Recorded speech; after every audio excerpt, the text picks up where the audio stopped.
Good morning, good evening, and welcome back to War Thunder.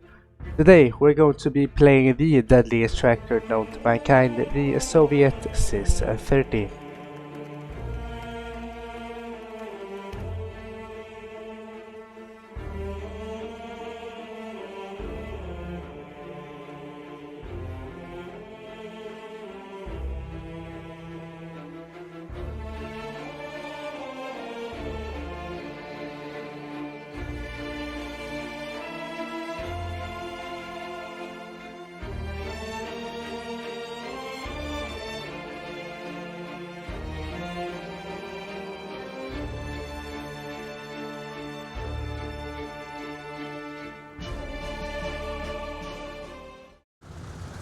So, for the first game, we are on the map North Holland.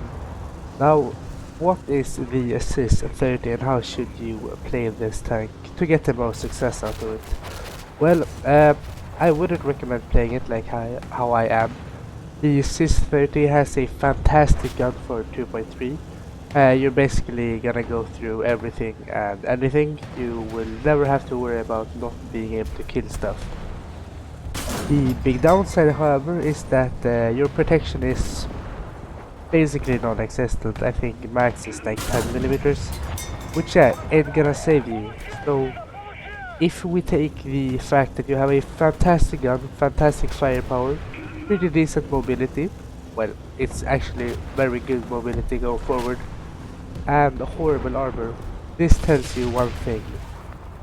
If you want to have success in this thing, and you want to be consistent, I would recommend you playing a more sniping approach, being at a bit further range and using your fantastic gun to pick off target at a distance. Now, I don't play these systems like that. I like to be a bit closer because frankly I find playing in the back and sniping kinda boring. So how I'm playing it, I think is more fun and I think it's a more fun way of doing it. But it's definitely not the ideal playstyle for the ZiS-30. When I was playing this tank and gathering some footage, the one thing that I kept dying to was Cass. Now, why I was dying to Cass? There's a few reasons, mostly because I was killing a good amount of enemies, and about halfway in, 50 planes spawn, and if you look at the tank, you don't have any protection. So Cass will just come and strafe you till you're dead, or either drop a bomb, and the bomb can land like 100 meters away and you're still getting overpressured. So Cass is one of this tank's biggest enemies. Well, I mean, Cass is dangerous for every tank, but these sort of tanks where you don't have any armor and half your crew is exposed, they suffer a bit more. So try to stay hidden and try to be aware of if planes come and try to be on the move as much as possible or get into some hard cover.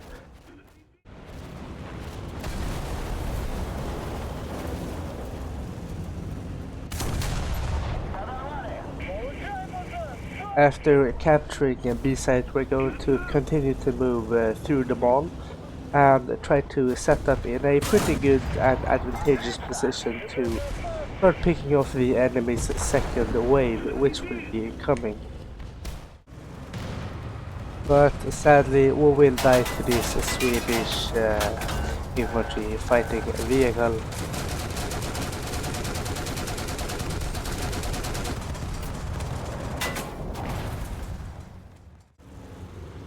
After that, we do return in a backup and we're gonna book it down the tree line and try to catch some enemies off guard.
With 11 kills in the total, we earn a total of 6,000 research points and 32,000 silver lions.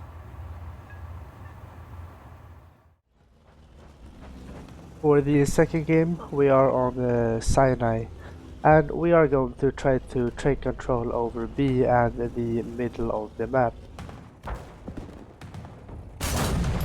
Taking control over the middle of the map I always recommend, especially on the map Sinai, since from here you are able to control the access to A and at least limit the reinforcements available to the enemies at C. So basically you're able to lock down A and B and half of C. That's all you need to win the game. So we are going to try to take control over B.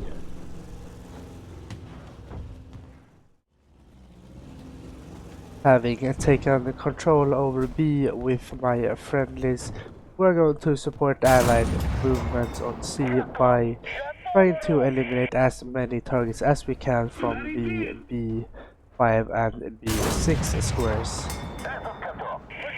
Here we can utilize the ZiS-30's fantastic gun, so there won't be any issues in aiming at further distances as well, and when we hit we will never worry about not penetrating the targets.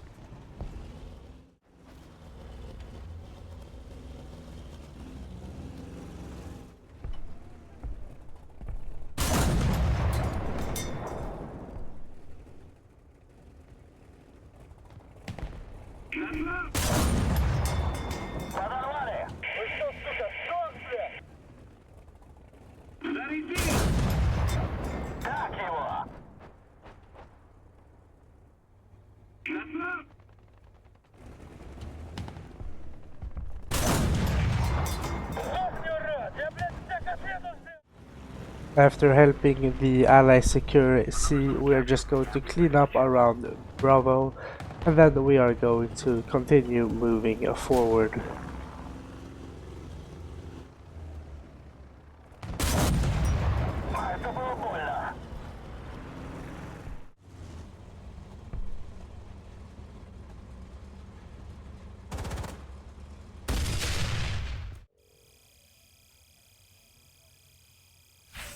With 7 kills total, we earned a total of 2,800 research points and 31,000 silver lions. With that, the video has come to an end. If you enjoyed it, please leave a like and subscribe. And stay tuned, as there will be more content to come about War Thunder in the near future. Until next time, take care.